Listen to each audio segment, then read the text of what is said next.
I'm recording. This is Devoy Cruz, your life applications officer. Wait, let me see. Get this off here. This is Deroy Cruz, your life applications officer. I done some math and I realized about, as a minister of the Lord, I have realized 7 things that my viewers, 7 things that Christians and even atheists should practice to have a happy life. There are people in this world that are not saved, okay? That first of all will go with the flow of traffic. Now, there's 2 ways of going with the flow of traffic. You can go with the flow of, what do you call them? Travelers. People who will go from one place to another and respect the cultures and the religions of those cultures and so forth. You can go with the flow of traffic by humbling yourself, okay, and be enlightened and blessed by that. Or you can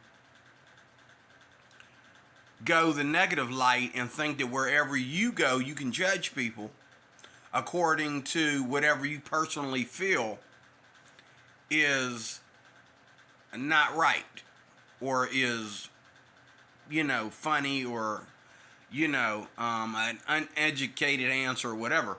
Okay. There's 2 ways of traveling, but we're all traveling. Okay. In this journey called life, we're all traveling.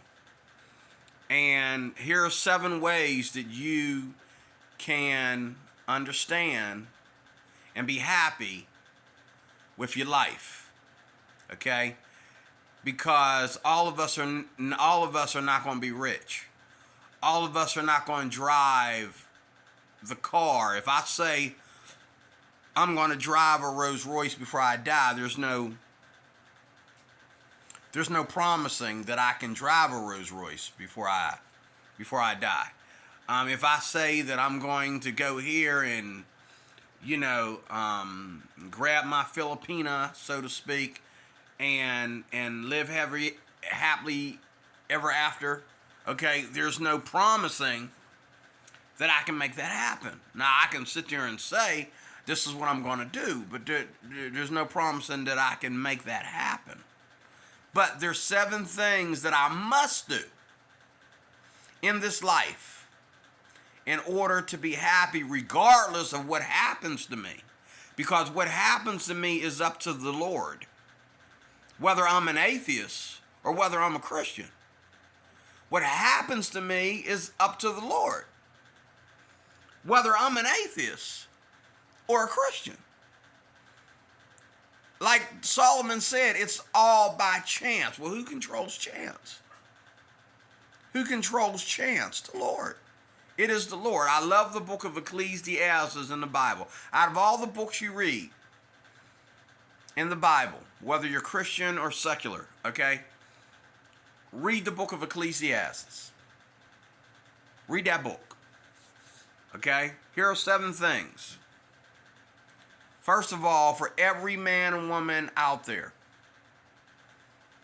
here's the first thing you need to do in your life, in your journey. When you go to work every day, you go to college every day, you go to church, or you hang out with atheists, or whatever you do, practice what you believe. Practice what you believe.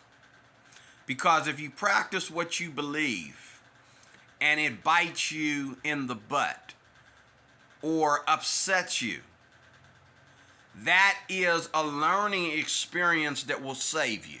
Oh, hallelujah. Let me say that again. If you practice what you believe, and let's say it's not quite what you thought it was going to be, and it bites you in the butt, or it messes up or disturbs your happiness or your money or whatever. It interrupts your happy life. It hurts you. It scars you in some kind of way. It's a learning curve. It's a learning curve, and you learn by your mistakes. Okay, this is why I say, no matter who you are, go ahead and practice what you believe. Now, the people that tend to be the phoniest people in life are the people that claim they believe stuff, but they don't dare go near it. They don't dare go all the way in. If I believe that I can fly, then I should jump. Okay, if I really believe that I can fly. If I believe that suicide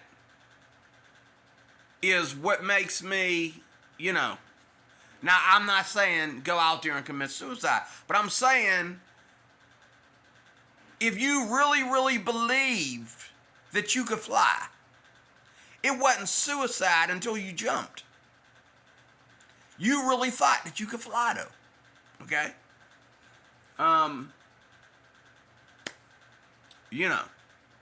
Now if you believe in death, I'd like to, even that is, that's a learning curve too. Because when you go to the other side and you find out that the last person in the world that you wanted to meet is there, the last suffering in pain that you wanted to go through is right there when you commit suicide, it's still a learning curve. Because you're going to wake up from that suicide and find out that you ain't nobody special. You're going to wake up from that suicide and you're going to find out that you will be judged for your sins. Meanwhile, the people that you was trying to punish by committing suicide are still on earth, okay, getting married, having boyfriends and girlfriends, going to the beach, smoking and drinking and living a life, you know what I'm saying? It's okay to go ahead and believe, practice what you believe, because you will learn. Whether it's you learn in death or whether you learn in life. Now, I hope and pray that you learn in this life where you failed at. Because once you jump off that bridge, or once you take that bullet, okay, or once you go 302 or whatever, okay, you will definitely learn. But by then it might be too late. Okay? Practice what you believe, but don't come to me saying you believe in gay people, you support gay people. Okay? But there ain't no gay people coming over for dinner. There ain't no gay people hanging out with you at the restaurant. There ain't no gay people going to the beach with you. Okay? There ain't no gay people in your life. But you want to sit there as a Democrat, or you want to get in the face of a Christian because you didn't like something a Christian said and say, I support gay people. Okay? Where the gay people at then? You don't support gay people. You just feel that you have to use them as a prop for what you don't believe in. Okay? You're using gay people, or you're using abortion topics and stuff like that to come after somebody because you don't like what they believe, but you yourself kind of agree with them. You ain't gonna get no abortion if you get pregnant. Okay? You ain't gonna be sitting there, watching two gay people get it on and let them get it on at your house. Okay? So stop lying about what you believe. Because if you believe that gay people are legit, you should be hanging out with gay people on and off the air. Not doing something different behind the scenes, okay? Just be honest. Honesty is the best policy, okay? Just be honest.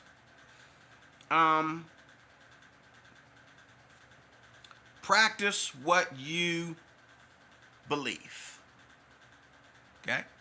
Practice what you believe. If you say that you're a Christian, but this Christian over here quietly and peaceably abstains from a lot of things because he doesn't want to sin against God. So he rather not say, okay, he rather not talk about certain things because he don't want to start a war. That's okay. Our job is not to start a war. However, if I call myself a Christian and somebody asks me a question, I just got jumped because I'm gonna tell you the truth. Don't ask me about how I feel about, let's say in my case, Black Lives Matter. Because I don't think I could lie to you to save my life. Don't ask me how I feel about LGBTQ because I couldn't lie to you to save my own life. If you was pointing a gun at me, I'd have to tell you the truth.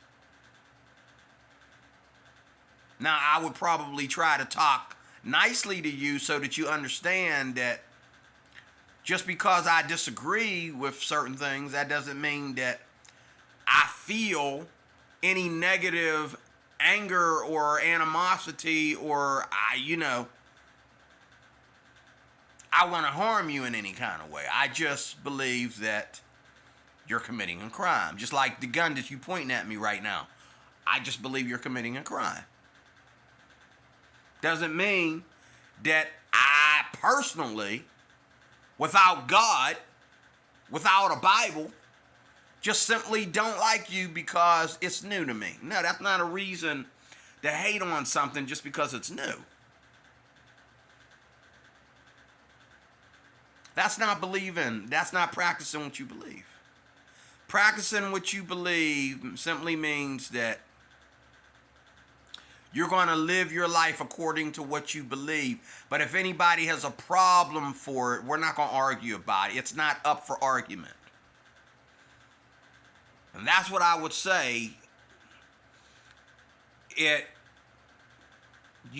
situation with a gun being pointed at me. We're not going to argue. It's not up for argument, sir. Are you saying, well, I don't need to say? What does me telling you that, how does that help your life if I sit there and say yes or no? Because if I say yes, then you can expect certain things of me. If I say no, I'm off the hook. So what's the point of me saying certain things if I can't get you to understand? Okay? And a lot of Christians think that they can do that. They think that they can argue with the masses. Okay? They think they can argue with the masses. All right?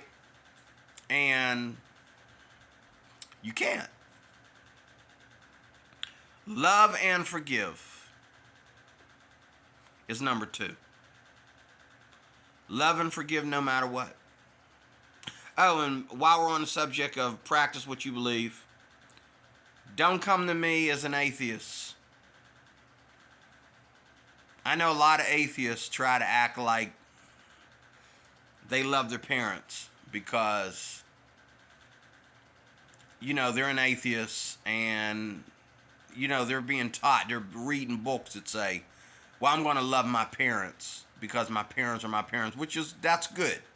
I look up to an atheist like that, except if you love your parents, you don't put them in the middle of an argument like Matt Dillahunty did. You don't put them in the middle of an argument, just for example, of what you hate about Christians.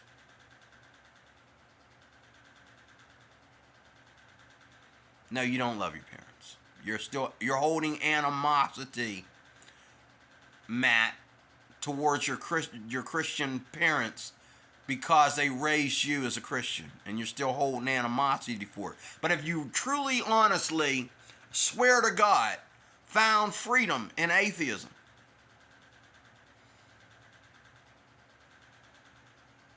it doesn't leave a scar on you. Growing up as a Christian is not a scar. It's a learning curve. And it's not a learning curve. I grew up as a Christian. And it was a learning curve, but it wasn't something that I need to forgive. If I need to forgive anybody that brought me up as a Christian, I need to forgive them for their hypocrisy, which is what the Bible tells us to survive from, what the Bible tells us not to be hypocrites. I don't need to forgive them for raising me to be a Christian. I don't need to forgive my mother for, keeping me in the house because she was disabled, I couldn't go out and hang out with other kids. Meanwhile, I'm following her to church every day. And I still can't. I can't even play with the other Christian kids because I got to take care of my mother because she's disabled. So when the Christian kids play, my mom had to set up a day to where she was going to be home and she could survive without me, and then I can go hang out with the other kids. And she did do that. But the majority of the time, I took care of my mother, which I grew up taking care of my mother. I took care of my mother until I was 16 years old.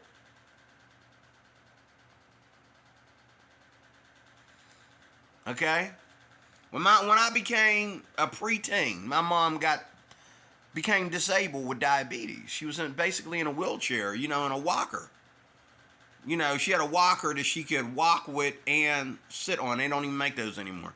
But that took me away from it took me away from what I could have been doing with the girls because, my mom's in there asleep, okay? And I'm trying to bring the girl through the window in the laundry room. And my mom wakes up and says, whoever that is you bringing through the window, put her back through that window. You know what I mean? I mean, we was quiet as we could be. I didn't get to have the fun that the other kids were having. I didn't get to practice the fornication early in my life the way the other kids did. I didn't get to go out and do crazy things that could get me arrested like the other kids did. I didn't get to practice all the sins that a teenager will make in his or her life. I didn't get to do that. Okay? And it was a learning curve for me. It taught me that what the world has to offer, you can live without. I learned that at an early age. When my mom died, I was still in the youth group. And I was the only one in the youth group. They had to cancel the youth sessions because, when we were at that 17 to 18 mark, okay, young people started canceling their youth group appointments. And meanwhile, to this day, they got the kids to show for it. They got the children out of wedlock to show for it. Why did y'all just leave the youth group so early? Or why did y'all keep making cancellations on your youth group appointments? Oh, that's how little Ray was born. Oh, that's why you and Felicia broke up. Oh, that's why you and Felicia's boyfriend got in a fight and he put you in the hospital. Oh, my mom and her diabetes keeping me from having a good time with the other kids protected me from all that because I didn't get to live that life. I was in the house with my mama. And then when my mama died, I was in church. sitting up under the pastor. I was the youngest one in the audience.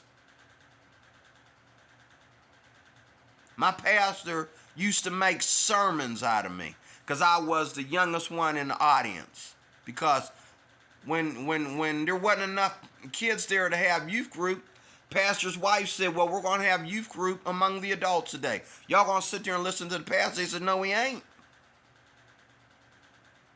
But if you're really a Christian, you want to hear what God is saying, whether he's saying it through, a 40-some-year-old man or a kid. You want to see what God is saying, whether he's saying it through a dude dressed up in a clown suit or a dude just talking about his experiences with his family that saved his life. Okay?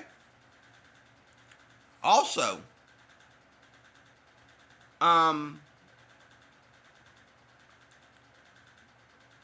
was able to practice what I believe without even trying because of my mother.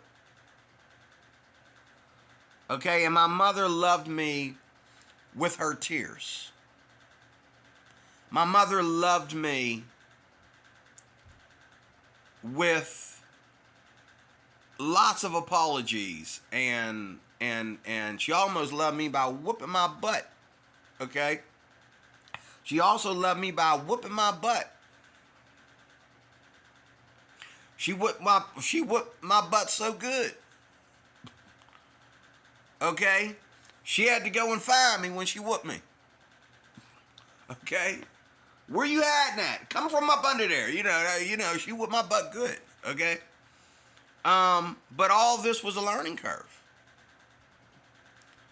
Don't tell me you're an atheist. Is the only time that you practice what you believe is when a Christian is minding his own business with somebody that's minding his or her own business, and they start talking about Jesus. You want to come over there and be ignorant and put your foot in somebody's mouth because you're being taught that atheism and Christianity can't survive the same universe. It's been doing it long before you was born, babe. Christians are going to survive in places where other Christians fail. They're going to survive the hypocrisy of other Christians. They're going to survive the places in the Bible where the Bible condemned people for their hypocrisy. Now, to an atheist, a dumb atheist, they think that the Bible putting, all the details of the story in the Bible is an oxymoron. Did your mom and dad keep all the stories about your family history? The bloodshed and the child molestation and all the things that happened in your family tree? Did they keep all the details out of it? Oh, you mean to tell me that you don't know why your uncle's in prison? You don't know why your uncle's not allowed around your oldest sister? Oh, you don't care. You don't want to know. Okay, I got that. Okay, well, the Bible is the same way. The Bible is your grandma that exposed everybody. Don't mean she don't love them. She just wants you to know what needs to be known so you know that you got to stop and do certain things right. Learn from your mistakes is what Grandma was saying. We all need to learn from our mistakes. I bet you won't molest that child again. Because it's documented. Just like the Bible. See, some things are documented so that we don't practice Christianity the way they did, the way this person did in the past.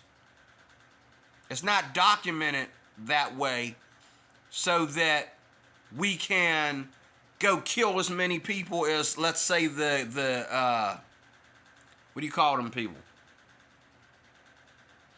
Not the gladiators. What do you call them people? I forget what you call them. And they weren't even Christian. They were Catholic. That's not in the Bible. But, you know, we Christians get blamed for that. We also get blamed for what Muslims do. Okay? That's not Christianity. Okay? You know, but I commend Catholics.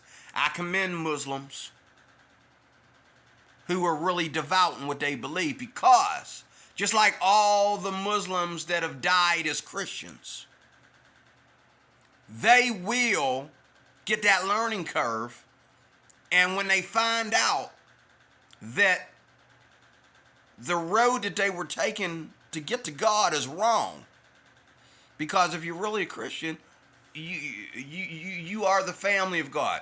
There's no road to get to God. You are the family of God. The minute you accept Jesus Christ as your Lord and personal Savior, you are in the family of God. You ain't trying to get to God.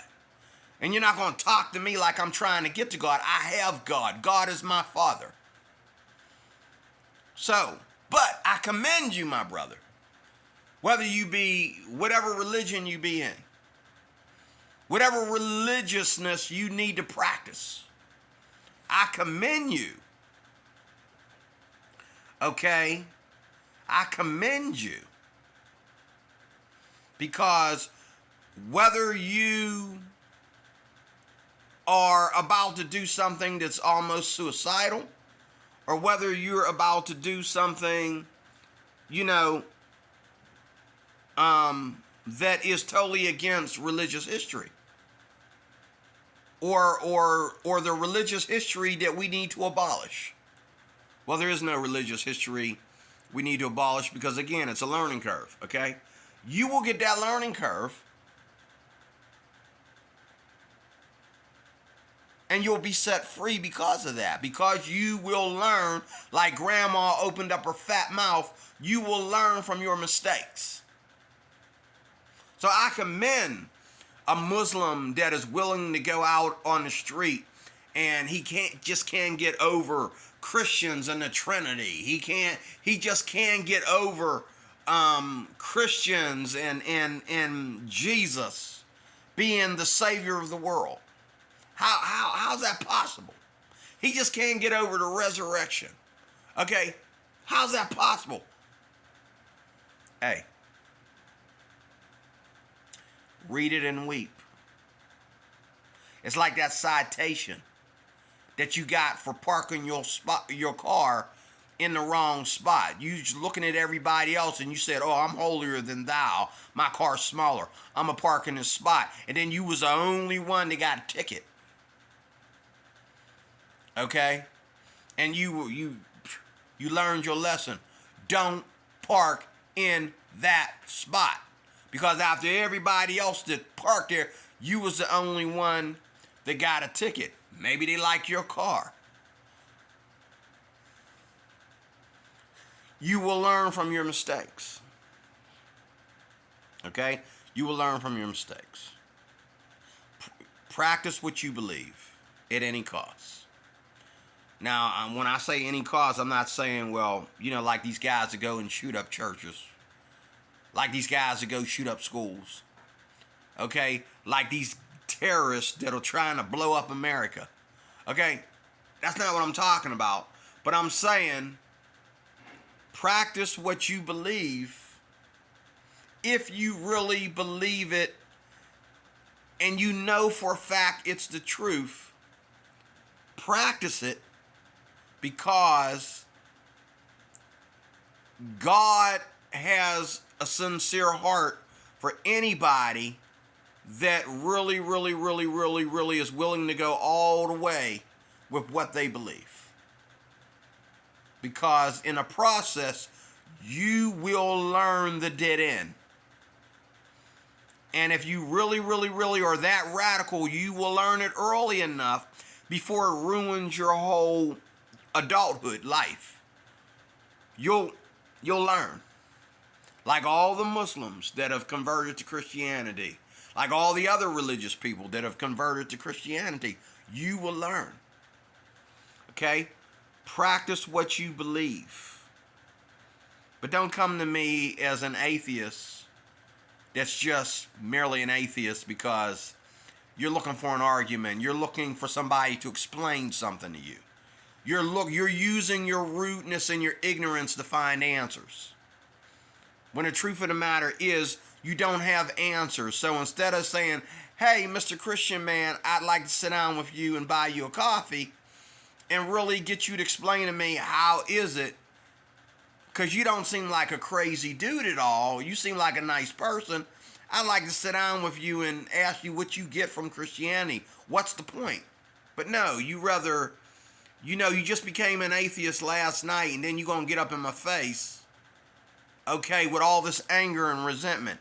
That is not practicing what you believe, brother. If you really, really believe that atheism is true, you believe that atheism saves the world. See, I believe that Jesus still saves. But atheism is nothing but, that's just like, I remember when my kids were little, and I tried to get my youngest daughter to explain her animosity with my older daughter. And her answer was, this whole room is stupid. It's all stupid. And to this day, that sticks with me. Like, when you don't have an answer for your crimes, when you can't forgive somebody for something that they really didn't do that much wrong to you, just a disagreement. You don't know how to agree to disagree.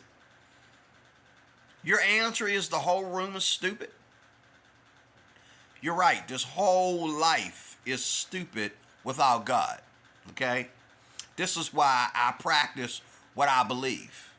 Because when America has reached its expiration date, when it's time for me to die, when it's time for me to leave here, when the lights go out, when all the arguments are over, where will I be?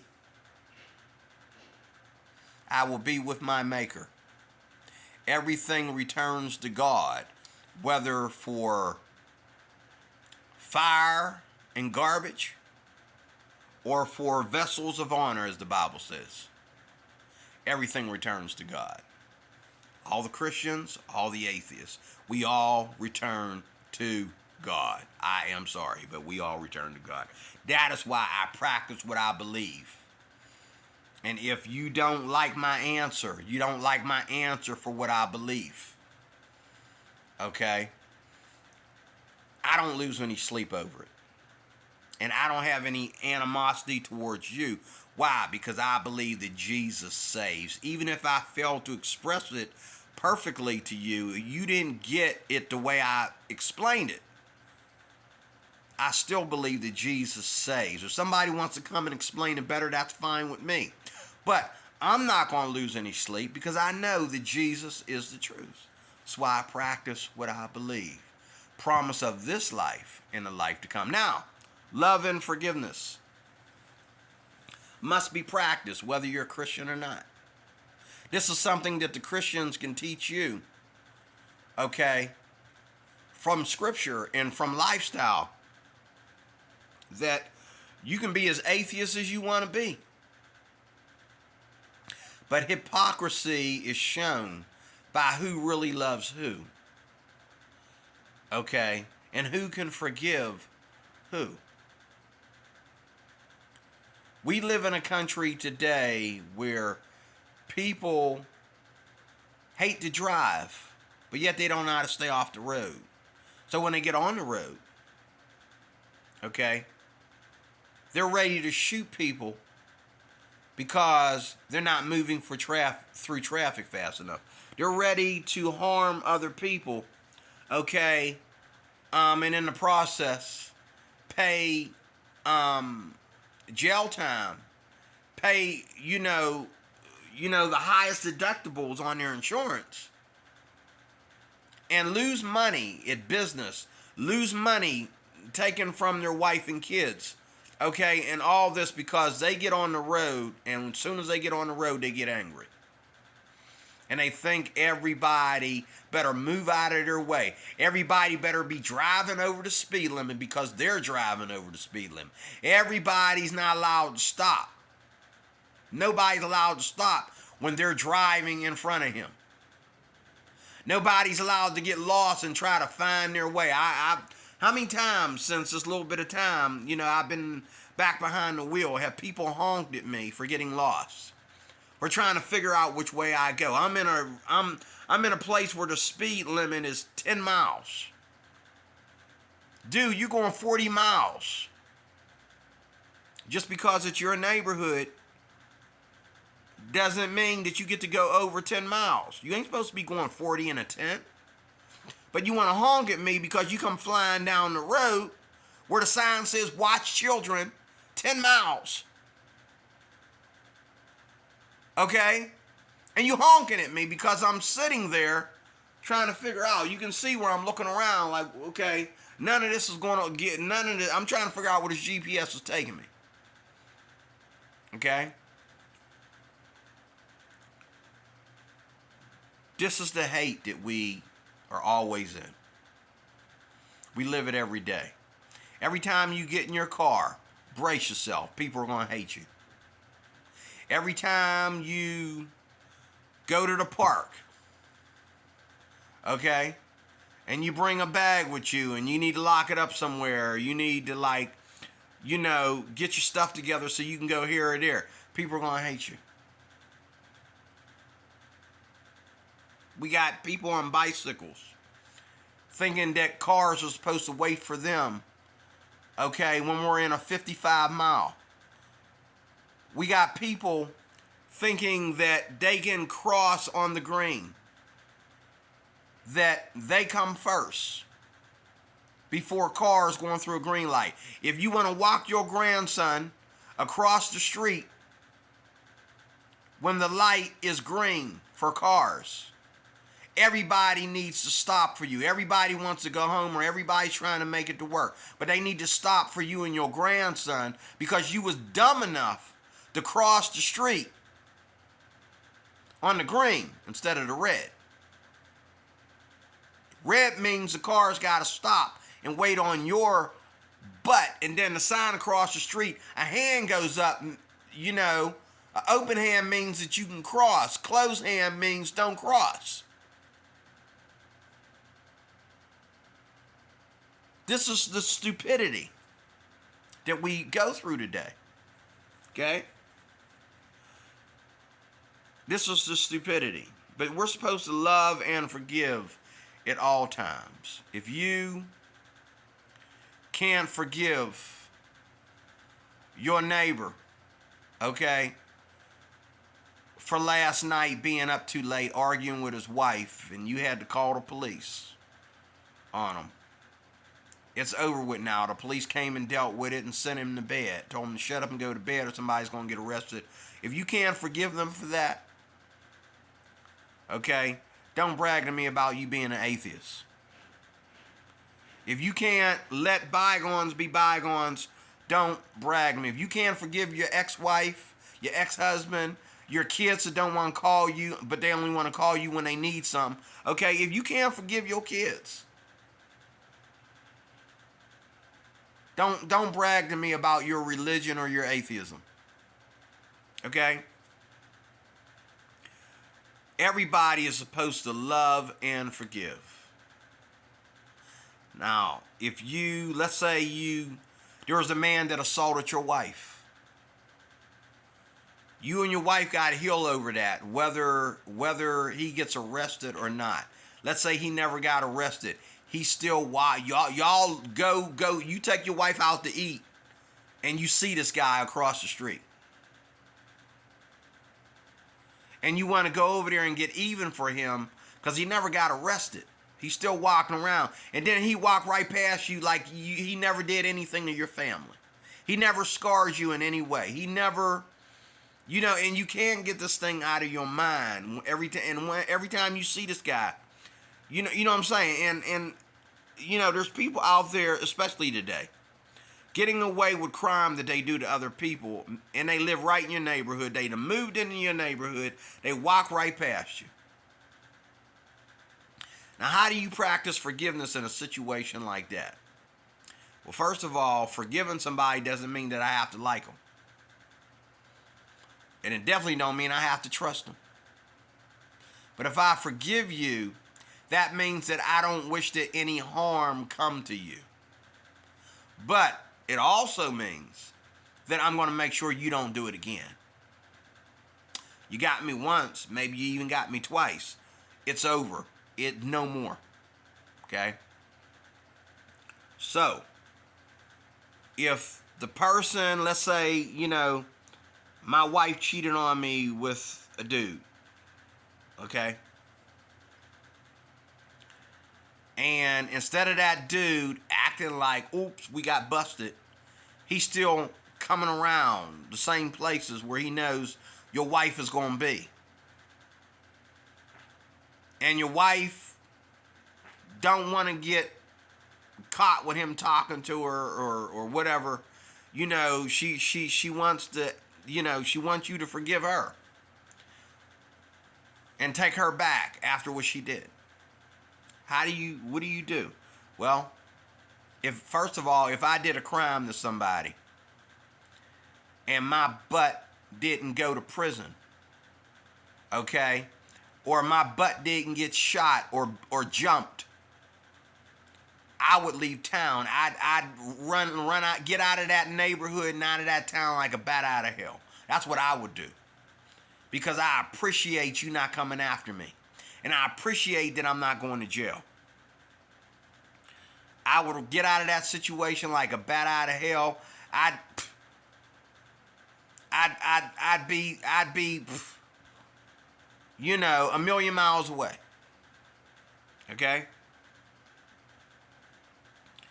And I would, accept that I've sinned, that I've made a horrible crime, that I've done a horrible crime, and there's people that are suffering for it, and the best thing I could do is for them not have to look at me.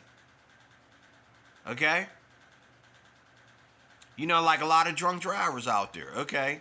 They're not allowed to drive anymore, but, you're limping on one leg because of this fool.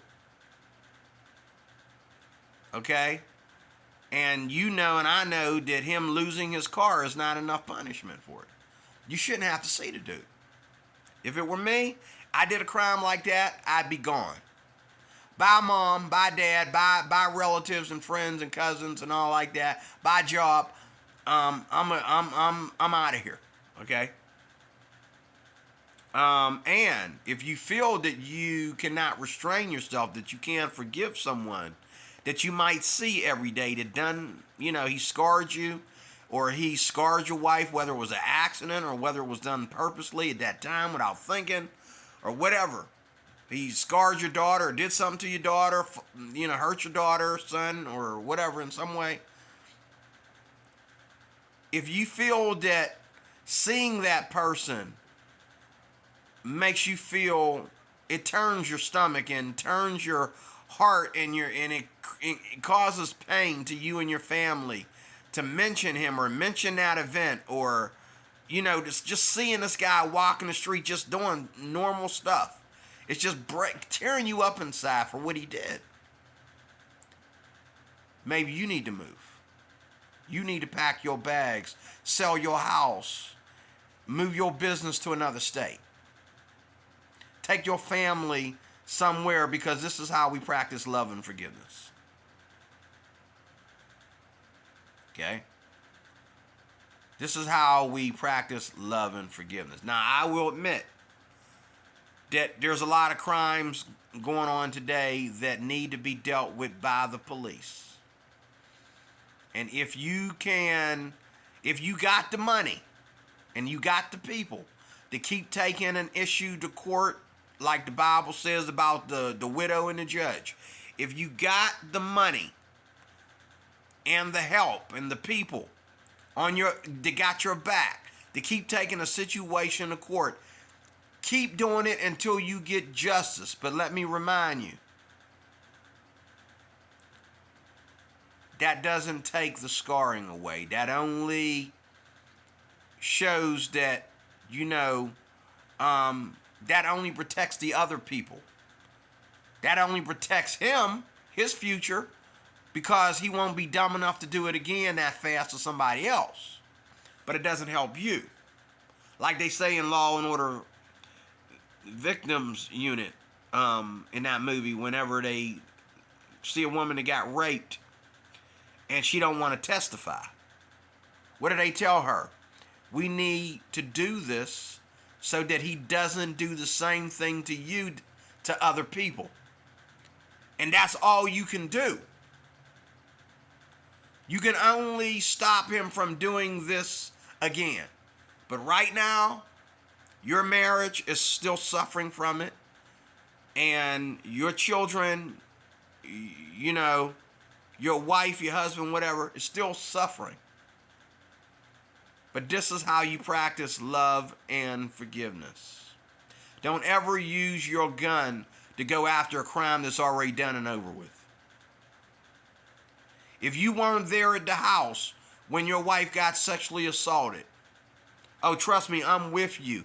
I would love to get with you and get my own gun and get in the car with you and help you smoke this sucker. Okay? But that's not love and forgiveness. That's not the law.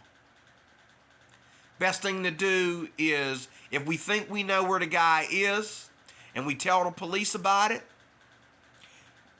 you know, hire a detective or talk to somebody in the detective bureau and say, hey, you know, I see this guy every day. What do you mean you can't find him? What do you mean it's a closed case? He's out here walking and probably doing it to other women.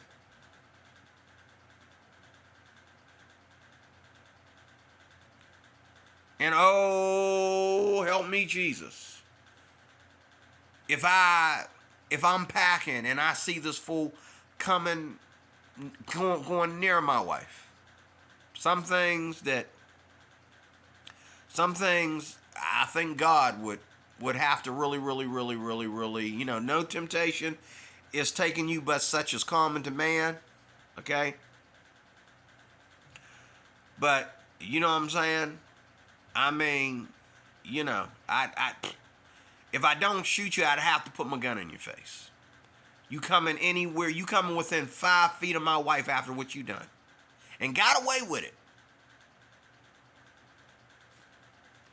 That's how we practice love and forgiveness. We either, if we're the perpetrator, we need to let it go and move on and move out. If we can't, if the perpetrator is in our life and got away with what he done, and going and getting vengeance on this person is only going to put us in prison, and then I'm not there to protect my wife, I'm not there to protect my children, now my wife is all alone forever how long in our history, okay, because of me going out and giving the vengeance that's due to this fool, okay? The best thing to do for us is to leave town.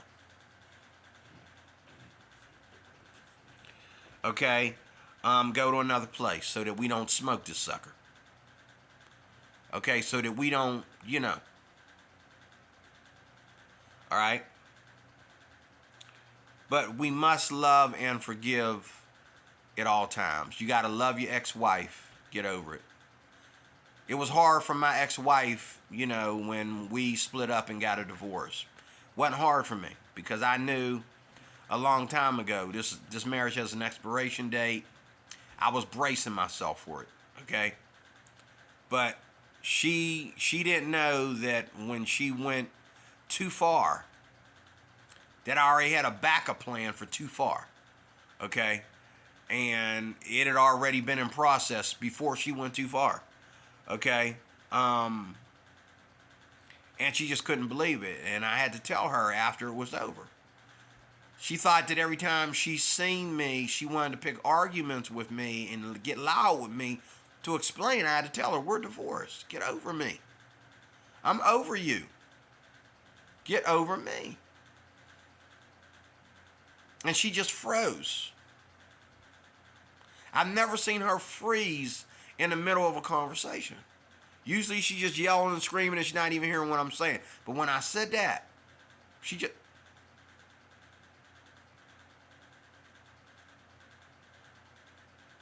didn't know what to say.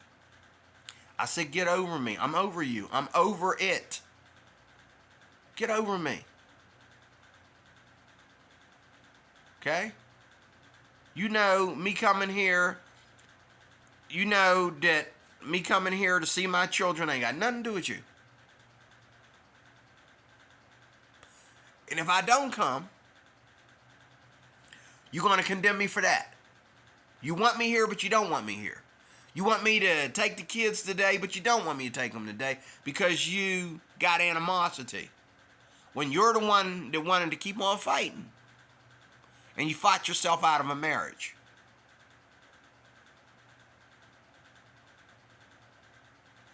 All I wanted was for us to deal with things without fighting in front of the kids. Now the kids had to watch me disappear. But I didn't go far at that time. I was right around the corner. And I was there for the children. And paid my child support at the same time. Okay? I loved her after the divorce, and I forgave her. She just now is, able to forgive me. And whenever I come to the house to see my girls, she still has a hard time with it. And my girls are surprised that we can even be in a room and talk to each other without bringing up the past. Well, the past is 20 years old. Okay? Why you need to be careful what kind of relationships you get yourself in, folks. But you need to love and forgive at all times. And me living all the way over here and them living all the way over here, this is my old home. This is where my wife and my kids live, right here in this part of town, right here in this picture. It's where they live. My ex-wife, that is, and my kids, my two girls, and my stepkids as well. They all live in close proximity to each other. But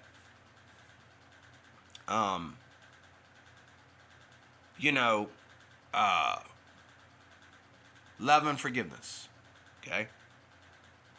At all times for all people. Don't ever hold a grudge for days, weeks, months, and years. I don't care whether it's a dude that, a sex offender, or a shooter, or a guy that got over on 100 women or whatever. Don't hold grudges to anybody.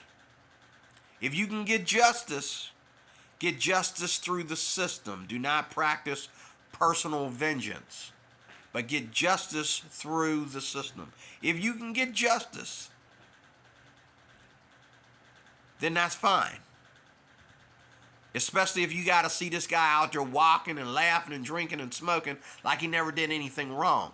Yeah, get justice. But if you can get justice, I suggest you move to a place where you don't need justice, because you don't have to look at the dude. And get counseling so you don't have to think of the dude. So you can let it go, and your marriage and your children, your family can get it back together. Okay, that's enough of that. Love and forgiveness everywhere, with everybody, at all times. People at the job try to hold grudges with me. And I got to come and hear other people tell me that they talking about me. Okay, and all like that. And you know what I tell them? I don't hold grudges, bro. It's over. I'm over it. I go home every day after work. Okay, I change clothes. And I take a good pooping and poop all them sins right in the toilet. Poop all the sin and crime and bull crap that happened today. I poop that right in the toilet. And then I get on my knees and pray. Before I sit down to eat, I pray, Lord Jesus, I forgive this brother. Lord Jesus, help me out with this person. Help me out with that person. Lord, what are we going to do about so-and-so? And I let it go. And I do that every day. In Jesus' name. Number 3 is stay above everything and don't procrastinate. Always stay ahead of your own game. It's very simple. Go to work early. Get up for work early. Okay? Celebrate, go Christmas shopping early. Get your wife's anniversary present early. Pay your bills early. Do everything early. Clean the house early. Go to bed early. Get up early. If you can. But do it early. Okay? Stay above everything and don't procrastinate. Okay? You walk in your house and you see dirt. You see stuff out of place. Fix it before you go to laying down and getting comfortable. Okay? If you are going to, let's say you're going to marry a woman, and your money don't span out like you want it to. Buy that wedding ring early before you even know whether you're going to propose or not. Buy it and have it available if you can. If you figure most of the women you're with can fit that ring, okay? But what I'm saying is, don't ever let yourself be empty-handed. Always have ammo in your gun. And always have extra ammo. Okay? Same thing with anything else in life. You should be preparing your home and preparing your finances and preparing your lifestyle for marriage if you desire to marry any woman at all. Men, you should already have it all mapped out. And when you meet a woman that you think is a potential marriage partner, okay, boom. This is what I have to offer, sweetheart. Okay? This is the habit of good business people, always being ahead of their game. The bills are paid early. Business transactions are made whenever I can get the people in a room to make them. I get everything done, and then I can go on vacation again. I get everything out of the way early, and then I got more time to myself. Okay? Stay above everything and don't procrastinate. Do everything early. Don't wait for situations to happen. Resolve them before they happen. One of the things that we say as security guards is stop a crime before a crime happens. Get all the obstacles and all the trips in the road and that, the unsafe situations and that. Abolish those head on the minute you see them. That way there won't be a crime committed later. Okay? You see something about ready to pop off, handle it quickly before it pops off. That way no one committed a crime later because you already got that secured. Okay? So that's what you need to do. Number 3. Number 4 is stay humble. You got to understand you ain't entitled to squat. You're not entitled on the highway. You're not entitled at work. People go to work and practice territorialism or territorialism. We're like, oh, I park here. Your name's not on that parking spot. Why do you feel like you always get the front parking? If you're getting here later, now if you get there first every day to get that spot, then, but what's going to happen on a day that somebody got there earlier than you? Or you going to come and say, hey, go move your car. You can't do that.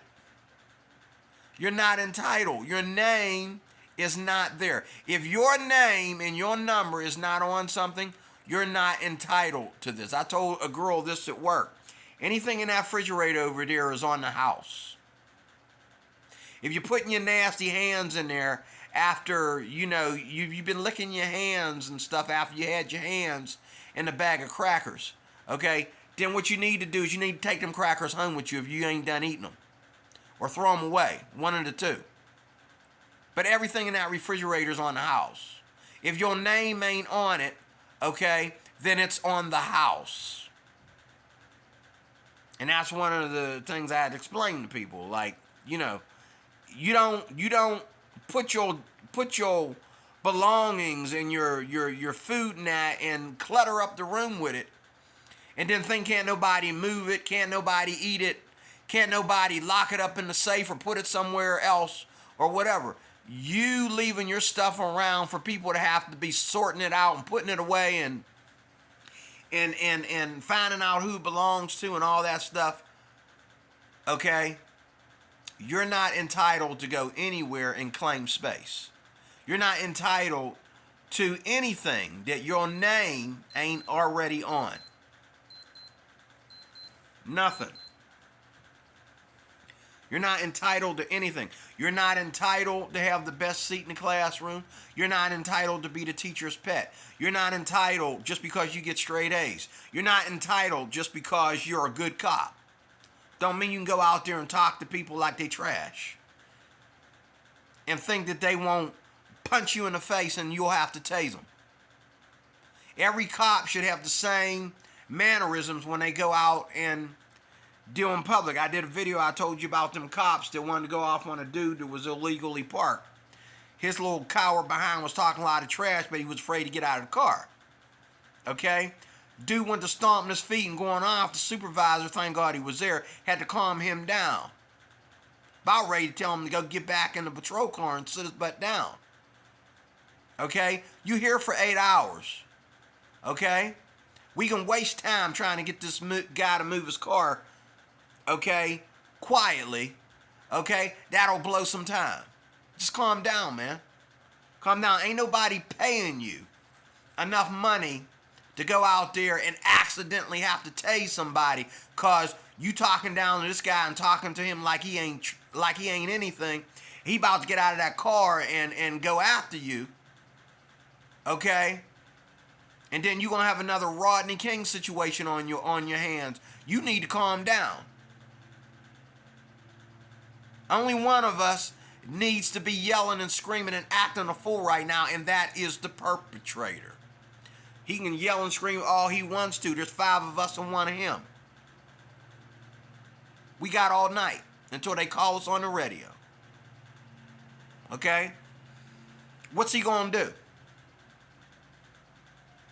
Calm down, okay, and follow your supervisor and respect your supervisor. Calm down and do what you know is right, okay? But you need to stay humble. There is never, ever a reason to talk down to people. There's never, ever a reason to get angry at people when you outnumber them. You're bigger than him. You're bigger and tougher. Okay, you know that you can hurt him easily. He's yelling and screaming and acting a fool because he feels violated and he feels that he's outnumbered and he feels that he's being punked. Let him get over it. But don't lose your humility when your humility is what's paying you. You're paid to be humble. And then, you know, black folks, they have the argument over the littlest thing. Hey, I just sat my Kool-Aid there. What you saying, mother effer? Say it. All up in your face. Hey, man, back out my face. I'm just saying somebody took my drink that was sitting there. That's not mine. So what you trying to say, mother effer? Trying to say, nigga? Trying to say I took a nigga? Did I mention your name? I don't even know your name, dude.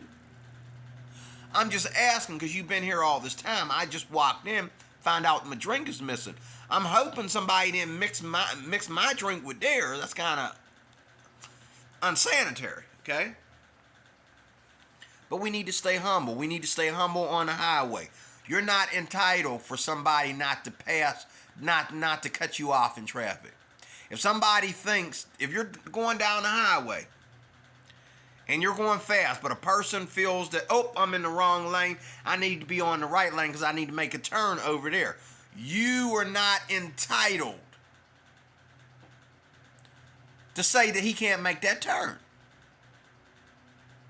He can make that turn. Oh, it's too late. So he's going to drive for how many exits before he cuts in front of you? Not fair. It happens all the time. We're trying to drive somewhere. Oops. I should be over in that far lane. Sure, we should know that ahead of time. But we didn't, okay? So, if you driving like a maniac, you driving over the speed limit, you in the right lane. I'm in the fast lane, okay? I can pull over to that right lane and have so many feet between us to make that right-hand turn. It is your job to slow down and let me make that right-hand turn. Same thing with me pulling out of a parking space. I'm pulling out of a parking space. Guess what? You're going to be a little bit late for work. You don't go around me and scratch my car, bro. Or scratch the person that's parked over there's car. Because you ain't got time to give me a second to pull out of my own parking space. One thing that I did this morning after work is, I wanted to practice what I preach, so when I would go somewhere, me and the other person stopped at the stop sign at the same time. I don't know if she's got there first or I got there first. I just let them go. I just let them go. Okay? Just let them go. Okay, don't sit there and say, well, I got there first. I'm just making sure you don't come flying through that stop sign and hit my car. So what I did was, go ahead. Oh, thank you. Yeah. It's not that hard, man. It's not that hard. It take you a second to go through that stop sign, and as you go through that stop sign, okay, I'm going through it after you. How many seconds does it take? There's no reason for people, and then people pull up on you and get mad because you're trying to go through the stop sign at the same time. Well, you stop and you say, go ahead. No, they get mad. Well, it must feel guilty about something if they're going to get mad, Number 5. But number 4, remember, you're not entitled to anything but what people give you entitlement for. Okay? And let's say in a situation where you got caught talking to your neighbor's wife. It doesn't matter if you're interested in his wife or not. He caught you spending too much time talking to his wife. And even though you feel that you known him longer than you known his wife, he's known you longer than you've known longer than he's known his wife. Okay? You're not entitled to talk to your brother's wife. Whether you family or you're a brother in the Lord or you're atheist brother or whatever, your best friend, your next door neighbor, whoever, you ain't entitled to talk that long to another man's wife. That's his wife. And you never ever get caught spending time with another man's wife alone. Okay? She don't know and you don't know if he gonna show up at work and try to bring her flowers. He come there to bring her flowers. She talking to you. You know what's going to happen when they get home. Okay? You know what's going to happen when they get home. You're not entitled to talk to your neighbor's wife. If your homie want to get jealous and upset because he's noticing you spending too much time talking to his wife, talk to me, bro. Don't talk to my wife. He's entitled because that's his wife. The ring on the finger, that's his wife. Okay? But you ain't entitled to a woman that you met yesterday. Oh, because y'all sleeping together that quick? Oh, you think you're entitled? No, you're not. Okay? It's like them comedy videos. Okay, where the guy goes in there and he trying to give some dude trying to give, his phone number to your girl. I understand that's bad, but actually you're not entitled. He can't do that. The only bad thing is he did it in front of you. But y'all ain't married. He's entitled to give her his digits. Now, she can She can rip it up and throw it away after he leaves, or just laugh at him and say, "No, that's all right. I'm not giving you my digits, and you're not getting my digits, or I don't want your digits." Okay. Okay? Because why? Because neither one of you is entitled. She's not entitled to hook up with some dude just because he wants to give his digits away for free. She's not, and she doesn't have to give her digits. Okay?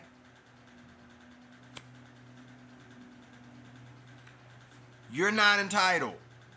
But there are things that, as a girlfriend, your girlfriend don't owe you submissiveness. Your girlfriend don't owe you not to have male friends and keep, her shelves full, so to speak.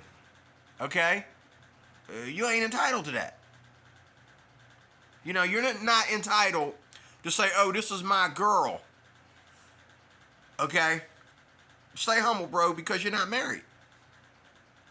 You are not married to her. I'm talking to you fornicators. You're not married. I heard you was talking to them, girl. Hey, girl, you talking to some... How long y'all been together and you ain't married this woman yet? And all these guys, like I was talking to somebody today. His girlfriend knows that he's not going to propose to her. Okay, because they've already crossed that line. She did some things, and she knows he ain't going to propose to her. Okay? But she thinks she's entitled. She wants to be a wife without a wedding ring. And he's complaining because he moved out because he doesn't want to be her husband. He moved out because he realized she ain't marriage material. But she thinks she's entitled for him to do things for her kids, her grown behind kids. She thinks she's entitled to demand him things because she fixes food for him, when she has to ask him to come over and eat with her.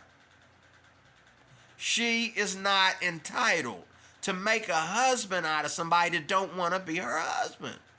Your best bet is to find a man that will commit to you and marry you. But you need to stay humble. Number 5 is keep only good things and good people around you. Keep drugs and alcohol and all that stuff out of your life. Okay? Keep porn out of your life. Okay? Keep girls that are not virgins away from your daughters. Keep boys, okay, that's walking around sagging their pants and all they do is go after the girls all day, every day. Read these people. Observe these people. Get a complete reading and an analysis of these knuckleheads so you know who's coming up around your daughter.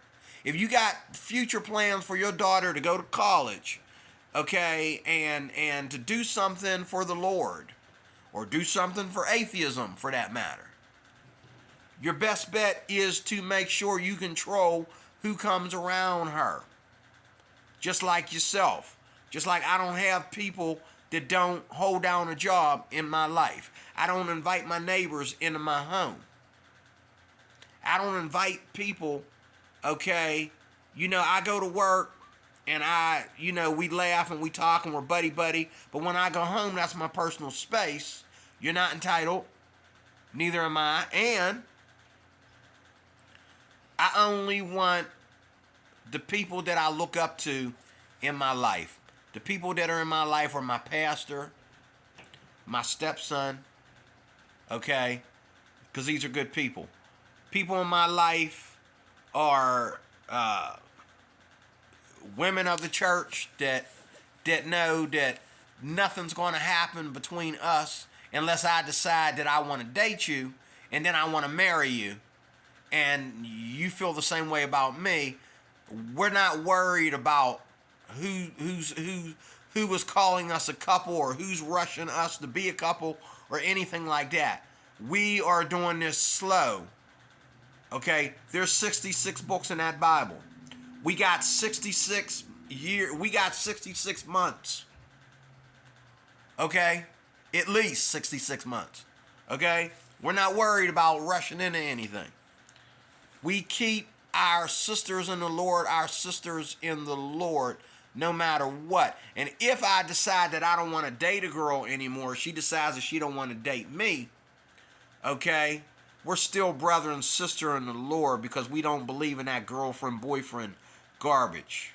Boyfriends and girlfriends in 2023 are people that are sleeping together, okay, but they have not decided where this relationship is gone yet.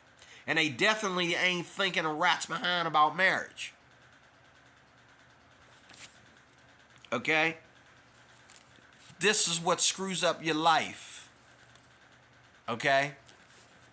But I only have a couple of friends. Okay? And even my kids. You know, I go out of the way for the kids that show that they know better.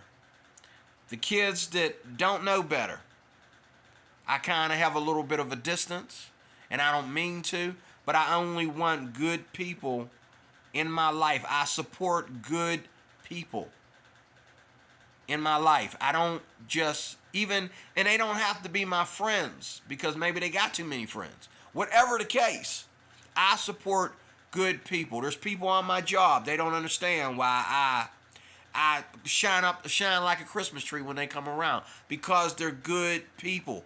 That's the coffee I want to see brewing. That's where I want to smell the brew. That's where I want to be so close that I can smell you. Is when you're a good person. And I know when you leave work, I've been watching you, you're still a good person when you leave the job every day. You're not a hypocrite who plays this little game at work and then goes out there and you smoking marijuana and you drinking and acting a fool. You can barely get up to go to work the next morning. I don't have no people like that in my life. I see them every day, but they're not in my life. Okay? Women have to learn how to pick their boyfriends. I don't believe in that word. Women have to learn how to pick their man friends. And men have to learn how to pick their lady friends. Don't destroy your lady friend or your male friend by committing fornication with them. And then you get up from the bedroom and all of a sudden you decide you don't want to be with this person. Okay? You scarred yourself in a situation that doesn't need to be scarred. Keep your lady friends, and your male friends, male friends. But keep good people in your life. Don't ruin the good people in your life. If you got somebody that's smiling and happy and is giving and she's not negative, she's positive or whatever, keep her for a friend until you feel that God is saying, and until y'all realize amongst yourselves that you're more than just friends. This is why there's so much divorce. This is why there's the war between men and women and all this stuff. It's because women, first of all, don't care about a guy's morals as much as they care what a guy does for her. And men will lay down with women they have no respect for. And they're doing it all across the world. There's people here in the U.S. bragging about going to Philippines and sleeping with women they have no respect for. Okay? And then they wonder why when they married the other Philippine lady, why she was cheating on them. What goes around comes around, baby. You do it, it will be done back to you. That's what the Bible says. You reap what you sow. So if you're a fornicator, you will reap what fornicators reap. Okay? And if you use people, people will use you. If you lie to people, you will be lied to. You will reap what you sow. That's Bible. And how many places? That's Bible. You reap what you sow. Number 6 is relax in everything. When you get in your car, breathe. Because there's going to be a lot of a-holes out there, okay, that are going to have you slamming on your brakes. They're going to go around you when they're going to the same place you're going. Okay? Can you not see that they're come on. You wanted me to run out there and get hit. Okay, they're making a left-hand turn. I got the right of way. So you want to go around me just to stop? Oh, I ended up leaving before you did because you waiting on the same car. But you thought I wasn't moving fast enough, so you decided to go around me.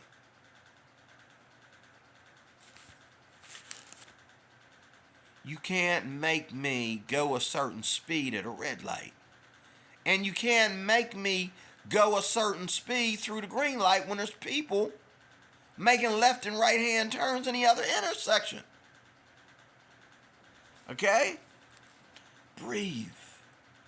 Relax. If you get hit, don't get mad and say, who's the SOB to just hit me in the rear end?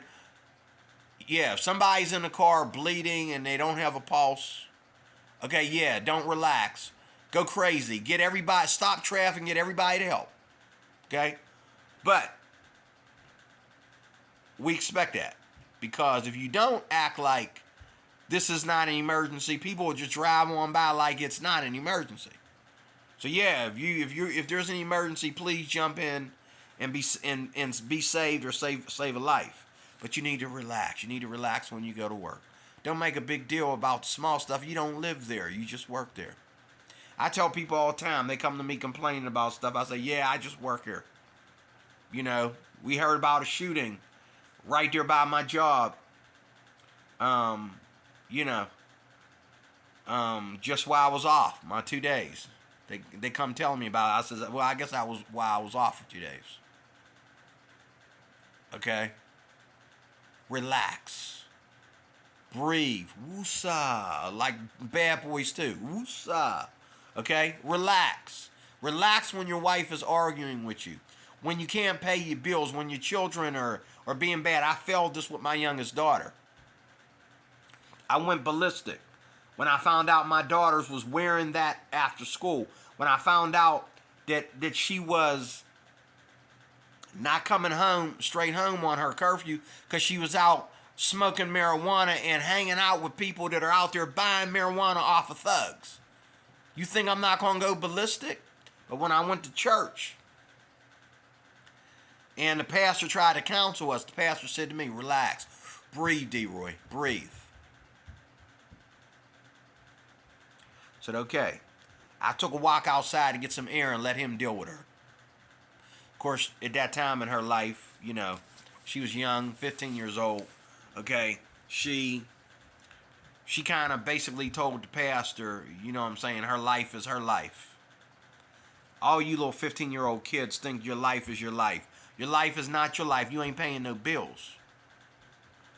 You ain't even old enough to walk out on me. How your life your life? Your life is not your life. Your life is your parents' life. They're in charge of you. Be submissive. Okay? You'll be 18 soon enough. And we will be glad for you to take your grown behind out of our house.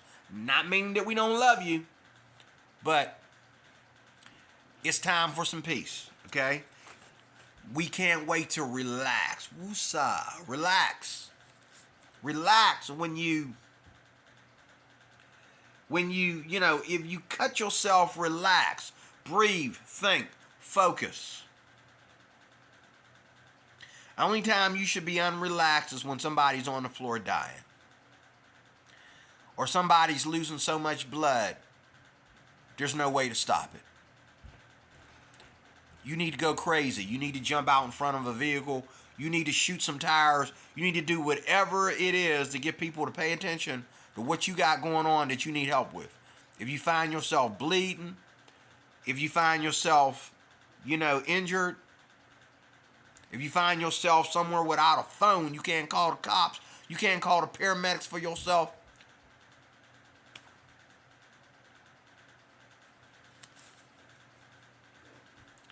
And last but not least, have a passion for something. I have a passion for a small group of things. But if you don't have a passion for something, your momentum doesn't really go properly. Have a passion for something. I was talking to an Uber driver one day, and he was a retired veteran or whatever, and he didn't have. And as I was talking to him, I told him about my passions and why I keep a passion around. And he said that, he's retired. He can't do his passion like he used to.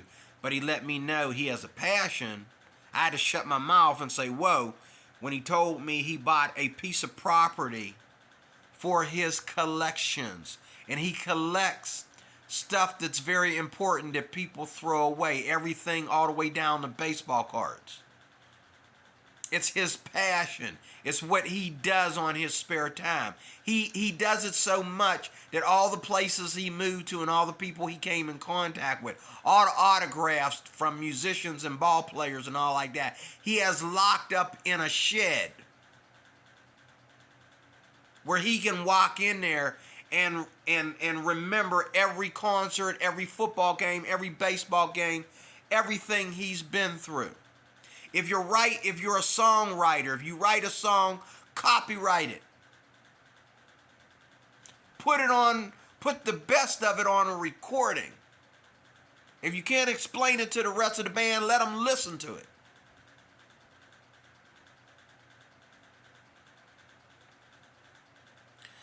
Some people are of controversial things, like the police. Some people really support the police. If you support the police, you need to be getting on social media and telling people how to avoid defunding the police. Okay? And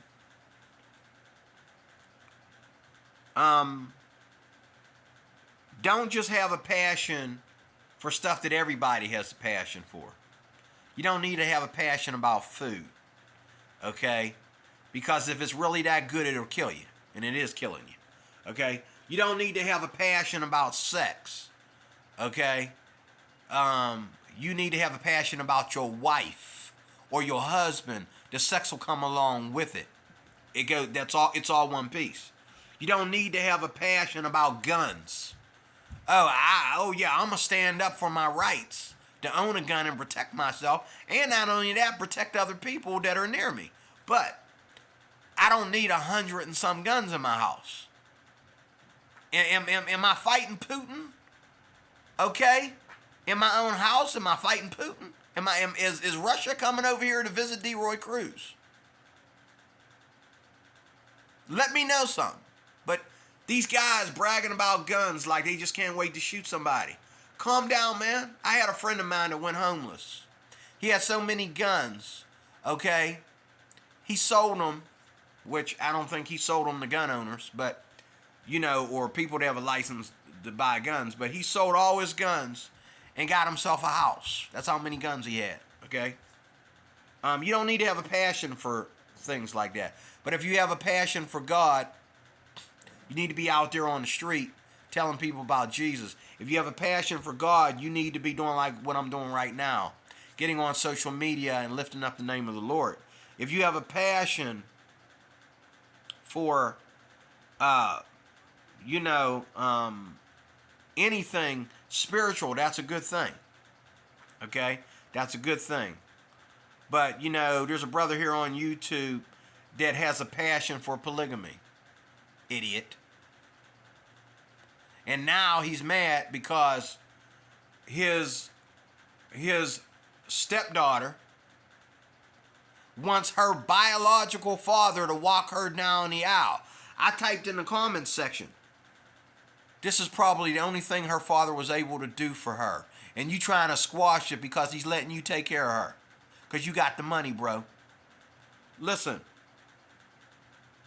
I forget what I said to him, but I was like, calm down, man.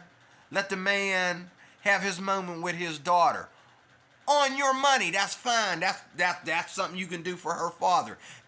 You're able to be in her life, but he can't be in her life like you're in her life because he don't have the money. You so rich, you got 4 or 5 wives. and you taking care of all these women, including your stepchildren from each woman, but don't have a passion for polygamy, because there's a man out there that loves his wife, and you'll never love either 4 or 5 of them women like he loves his wife. Neither does the Bible support your polygamy. Polygamy, in the beginning, it was so because of the shortage of men and because the shortage of babies being born, okay, to survive the race of a nation, okay? But today, it's not so. All these foreign women can come to America and get her an American man, okay, that's going to give her a child. Okay? You got to be careful what your passions are. Have passions on good things and good people. But have a passion. Have a passion for God, number one. And then have a passion on something that you can retire doing, whether it be music, whether it be art, whether it be charity given to the homeless, or, if you don't have a passion, you're lacking in one of your 6 senses. You are missing out on things that help your momentum keep going. But you should always have a passion that you can retire with, as well as having passion for all the right things. In Jesus' name. So I'm going to stop there. This video went way longer than what I expected. But thank you for hanging in there and bearing with me. Please like, share, subscribe, or dislike. Put something in the comments section. Let me know that you want me to continue to making content like this. And I'll talk to you soon with more. God bless you. Thank you for being here today. Okay. I can't pull this out. Won't let me pull it out because that's here. I hate when it does that. This is what we'll have to do. Will come out now? It still didn't come out. Hold on. I hate when it does that. I keep forgetting. There we go.